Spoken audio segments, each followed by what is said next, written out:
So please join me in welcoming Michael Arbon.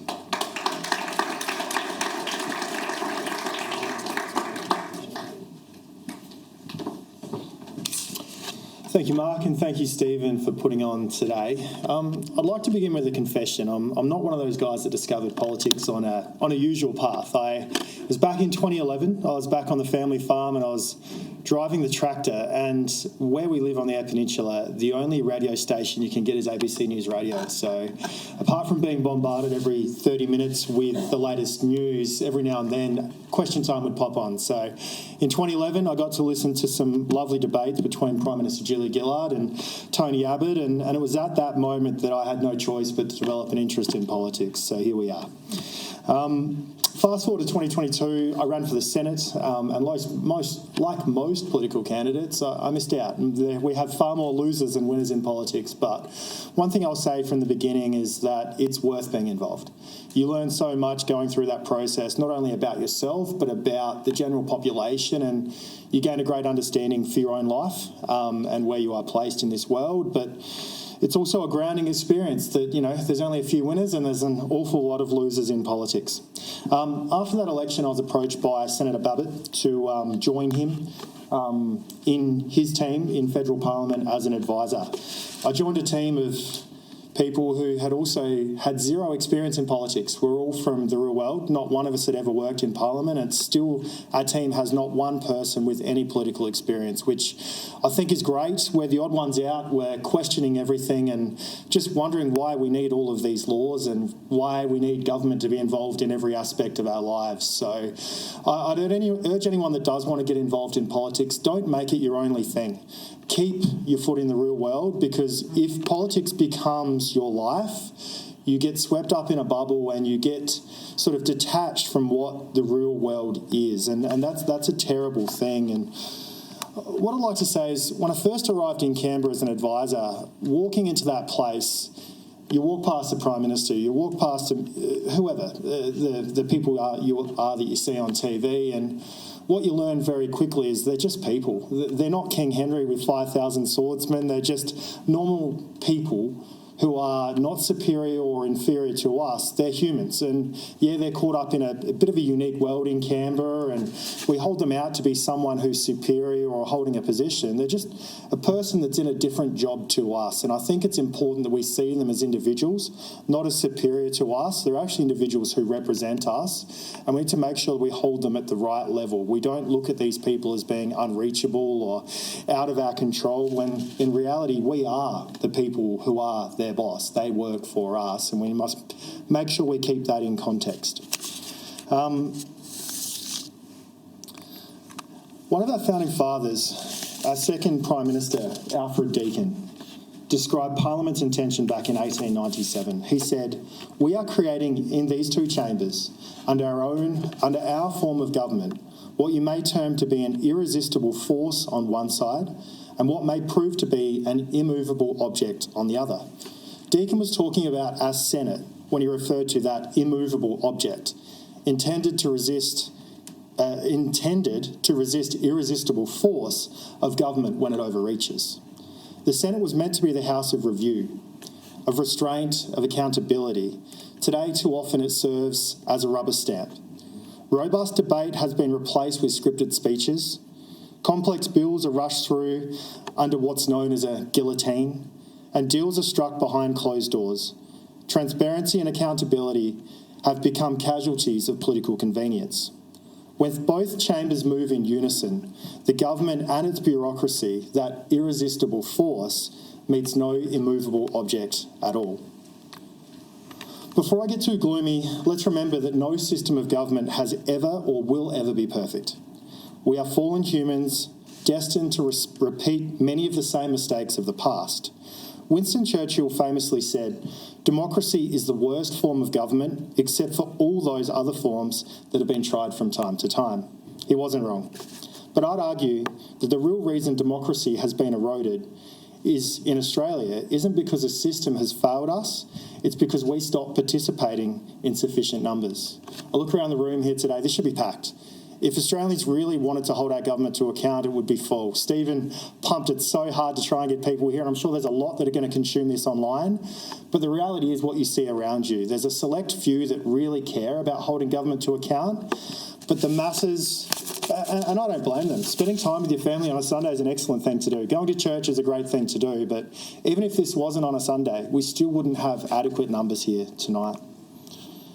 Pericles, a Greek statesman general during the golden age of Athens some 2,400 years ago, said, "Just because you do not take an interest in politics doesn't mean politics won't take an interest in you." Nothing has changed. When we vacate, power fills that vacuum, and our Senate stops acting as a house of review and starts behaving like a house of approval. For context, I just want to give you a little bit of a reminder of the current Senate and how it stands. Our Senate has 76 senators, and in order to get any motion, any bill through, you need 50% plus one.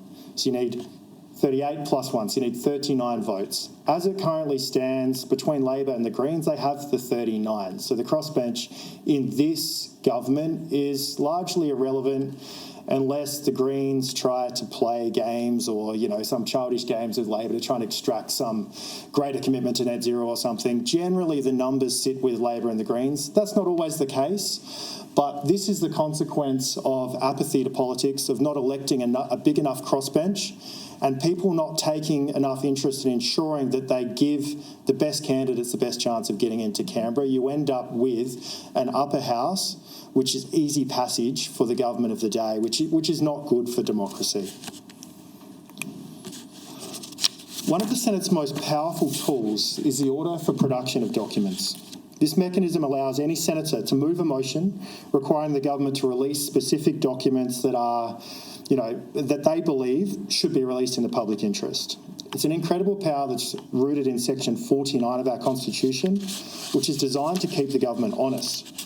When the Senate passes one of these orders, so a senator puts up a motion, there's a division or it passes on the voices and it's successful, that's an order for the government to release that document. In the 1990s, 92% of these orders were complied with by the government. Today, it sits around 30%. That's a collapse in transparency, and the Albanese government's record is amongst the worst in history.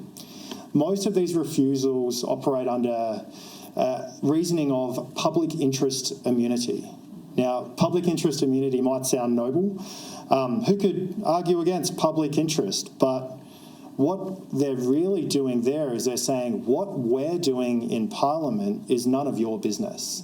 And they, like I said earlier, they work for us, they represent us. So I understand there's probably a few documents like, maybe defence documents, those sorts of things that probably aren't in the public interest because you're giving away a secret which you may need to keep up your sleeve. But a lot of these requests are pretty mundane things. We're just looking for transparency in the process of government decisions, in things that really impact people's lives. And I think it's really sad that the government believes they can reject the majority of these requests, especially when the people we elect to the upper house, our Senate, have voted in favour of releasing those documents. And that means the majority of Australians are actually represented in that vote saying, yes, we want it.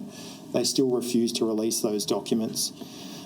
Sir Isaac Isaacs was Australia's first Australian-born Governor-General, and he said once that parliamentary's duty to watch on behalf of the general community the conduct of the executive, and if necessary, call it to account.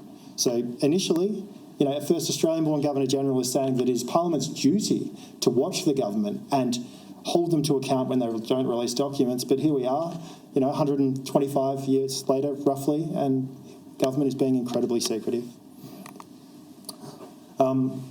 This video might play. This is just, as of June 2025, a list of all of the orders for production of documents that are currently sitting with the Senate that have not been released under generally public interest immunity. So that just gives you a bit of a rough idea of how bad it is. And without a substantial change in representation, that will continue because they have the numbers to allow that to occur, and they have a lack of interest from the general population holding them to account. I want to talk about one of my least favourite parliamentary tools, the guillotine. It sounds dramatic, but it is. Standing Order 142 allows the government to declare a bill or a collection of bills as urgent, meaning the debate can be cut off at a set time, or sometimes there's no debate allowed at all on those bills.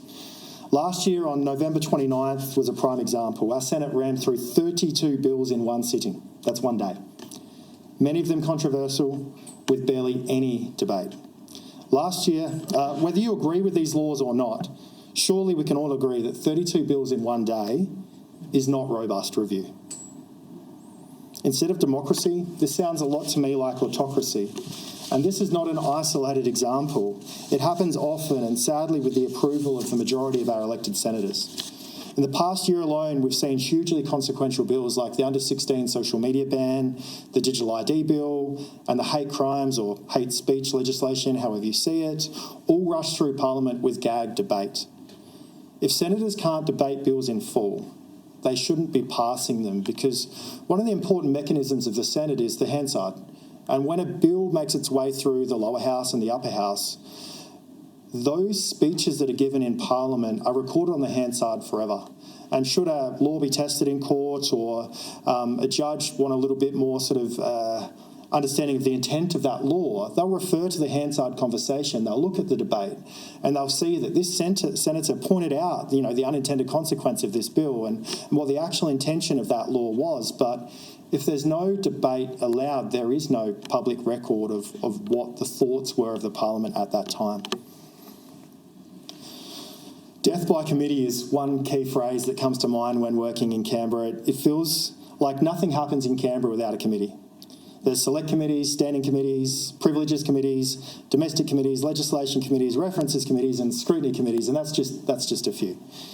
By the time you finish reading the list, you almost need a committee to understand what committees there are. But don't get me wrong, these bodies can do some good work. But more often than not, they're used to justify decisions that have already been made by government. Often a referral to a Senate legislation committee is just an exercise in justifying legislation that's just another solution looking for a problem. Sometimes the committee process can lead to improvement of bills or the end of a bill that's not fit for purpose, but with Labor and the Greens holding majority membership in these committees and chair positions on most committees, the final reports tend to reflect the government talking points. That's sort of how they end up. So there's an awful lot of resources consumed in that process. There is a couple of good points to committees, though. They accept public submissions, so anyone can put forward a public submission to a committee. They usually allow 1 to 2 months for submissions to be received. They're generally uploaded and published for the public to see, so there is a record of that. There's public hearings where certain individuals who put submissions in then attend a Senate committee hearing, and they receive questions from senators, and that's all recorded and publicly made available and recorded on the Hansard as well. And then I think one of the most powerful tools for a senator when you're not in government is what's called a dissenting report. So let's just say you go through a committee and the committee files a report. A couple of days before, a senator can put in a submission, their own report, which is tabled at the back of the government report or the Senate's report. That includes recommendations, and it's there for good as well. So even though you don't agree with the outcome, your views are still recorded. One recent inquiry worth mentioning is the excess mortality inquiry, which was one that we put forward, and it was successful and it proceeded. It uncovered some valuable information. It shone a bit of a light on the darkness of that issue, but I'll just read a few things from our dissenting report. Only 50 of 187 submissions to that inquiry were published. 137 that weren't published. There were 66 determined by the committee to be unpublished correspondence. So for some reason they decided that it wasn't worthy of uploading. They were from doctors, medical specialists, academics, actuaries, subject matter experts, and a whole bunch of concerned citizens. Those reports deserve to be tabled. I still can't talk about them today. I can only talk about the number because it's publicly in Senator Barbett's report. Fortunately, like I say, the dissenting report's powerful. I urge you to have a look at dissenting reports when Senate committees table reports, because that's where the nuggets are hidden. That's the things that aren't included in the main report.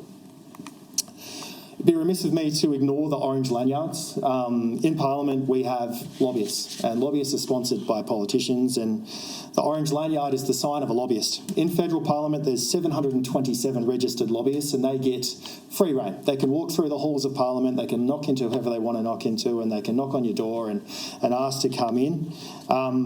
Federal lobbying rules are amongst the weakest in the nation. I think it was reported they're second to Northern Territory.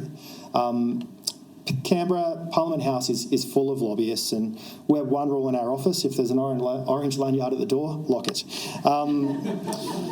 Question time. Question time is also a powerful tool of the Senate.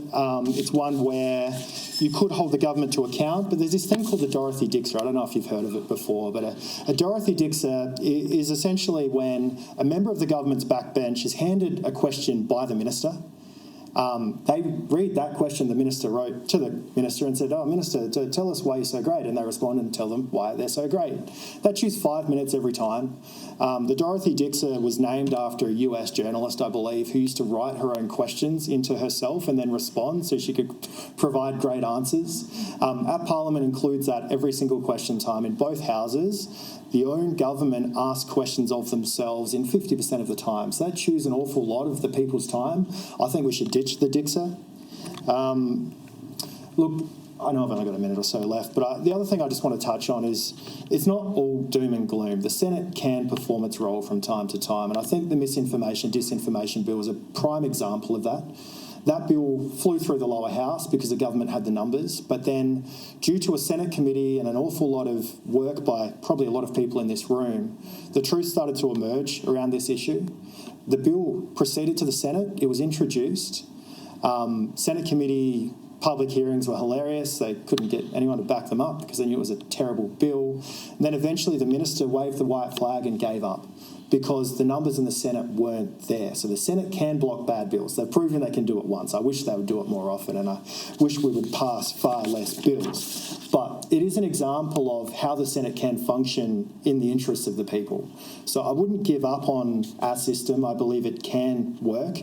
We just need to make sure that we're more involved. 3 in 10 Australians don't even know that the Senate chamber is red and the House of Reps is green. Only 3 in 10 Australians know that. 6 in 10 Australians say the Senate should insist on its right to demand the release of information from the government. I think that's a good thing. We're getting there. They're understanding that government can be secretive. That's a strong instinct, the instinct for balance, fairness and democracy. The Senate has huge potential. It can question, investigate, challenge and correct. It can renew confidence in our democracy, but only if it remains what it was built to be, that immovable object standing firm against the irresistible force. So my message this afternoon is simple. The Senate will only be as strong as the people who demand it be so. As a citizen, voter and participant, we must demand it. Because if we don't take an interest in politics, as Pericles warned, politics will most certainly take an interest in us. Thank you.